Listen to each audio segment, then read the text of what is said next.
And today, President Obama authorized the Treasury Department to impose sanctions against a number of Russian individuals and entities. The financial measures are part of the administration's latest efforts to push back on Russia's control over the region.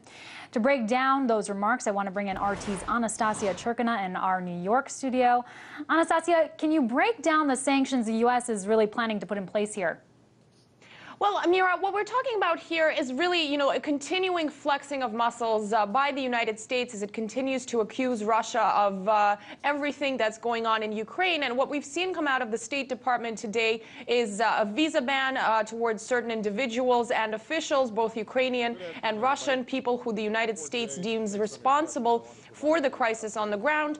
Also, the U.S. president signed an executive order authorizing sanctions against individuals and entities that the U.S. believes are getting in the way of a democratic process in Ukraine.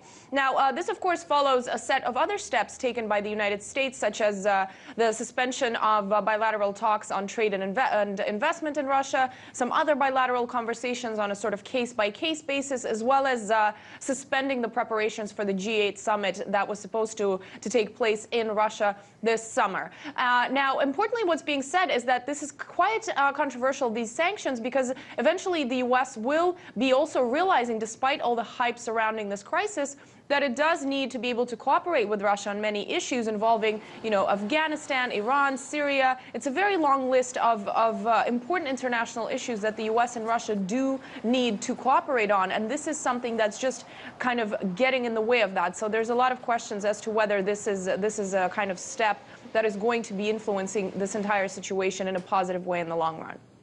And Obama also spoke about the referendum that's set to take place in just 10 days in Crimea. What did he have to say about that? Right. Well, with the referendum, I mean, it's curious because we've been hearing repeatedly from the U.S. government that it supports the Ukrainian people deciding their own future. But when it comes to the situation in Crimea particularly, the U.S. president is against this possible referendum that the people do want to conduct to decide their future. This is what he had to say on that. I am confident that we are moving forward together, united in our determination to oppose actions that violate international law and to support the government and people of Ukraine. And that includes standing up for the principle of state sovereignty.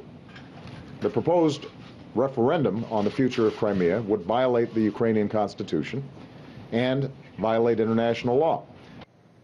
Well, so basically, these are the latest comments, sanctions. The U.S. says that the situation is fluid and it is going to continue observing events on the ground. But we have to keep in mind, of course, that there's been an extreme polar opinions on what it is exactly that's unraveling in Crimea, whereas we have the U.S. Blaming Russia for militarily intervening, whereas Russia has been saying that it is only planning to intervene militarily as a very last resort, that the troops that are present on the ground are not kind of a latest intervention. They are allowed to be there and have been allowed to be on Ukrainian and Crimean territory for many years, according to legal agreements that exist between Russia and the U.S., Russia and Ukraine, excuse me. And how is Russia responding to the sanctions? Do you think it's likely Russia will allow international monitors into the region? I know that's something that President Obama called for today. Right. This is in question, to answer the question of the monitors, an important point Russia has been making is that it's up to the Ukrainian people and the people of Crimea to figure out and decide whether they want monitors on the ground. And this is certainly that because the country is so split in terms of what it wants happening in the future, that is something that's hard to decide in Ukraine. So Russia is really just kind of stepping back, and despite people, again, trying to accuse it of getting in the way of monitors getting there, this is something that Ukraine needs to allow or not allow to happen, depending on what the people feel about this. But in terms of Russia's reactions to sanctions, we have been hearing from Russia's foreign minister in particular saying that the kind of hype and hysteria that has been created surrounding this crisis is making cooperation very difficult. Take a listen to what he said.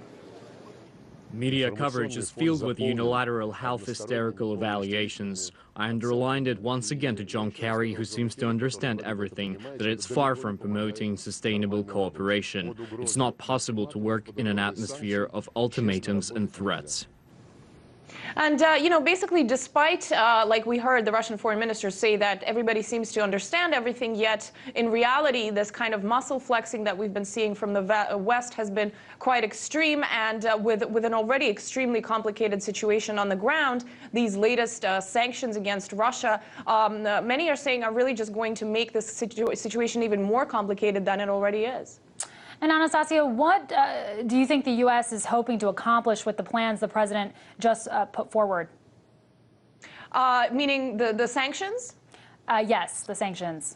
Well, the idea, I think, Ameera, is that, Russia has been defending its geopolitical interests when it comes to the situation in Ukraine. And we know, of course, that there is no crisis, apparently, in the world that the U.S. cannot be part of for whatever reason. So this is a way for the United States to try to show Russia that it is going to try to get in the way of what it feels is right in this particular crisis. Despite these bans and sanctions on particular individuals and entities, again, both Russian and Ukrainian, we don't know specifically who these people are, and we don't know specifically how much this is actually going to, scare Russia, which is really the final goal of these sanctions. But again, in the long run, whether or not this is a wise thing to do, we'll have to wait and see as events continue developing. It'll be very interesting to see how all of this plays out in the coming days and weeks. RT correspondent Anastasia Churkina, thank you. Thank you.